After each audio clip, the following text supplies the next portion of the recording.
Nagawa mo na ba ang tatlong bagay na ito sa pagtanggap sa ikalawang pagparito ng Panginoon? Una, hanapin ng may pagpapakumbaba ang lahat ng balita tungkol sa ikalawang pagbabalik ng Panginoon.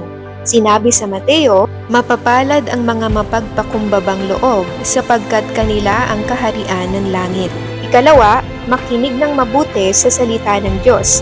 Sinasabi sa pahayag, ang may pakinig ay makinig sa sinasabi ng Espiritu sa mga iglesia. Ang magtagumpay ay siya kung pakakanin ng punong kahoy ng buhay na nasa paraiso ng Diyos. Ikatlo, pakitunguhan ng may kabutihan ang sino mang nagbabahagi sa iyo ng mensahe tungkol sa pagbabalik ng Panginoon. Sinasabi sa Hebreo, huwag ninyong limutin ang pagpapakita ng pag-ibig sa mga taga-ibang lupa, sapagkat sa pamamagitan nito, ang iba'y walang malay na nakapagpapatuloy ng mga anghel.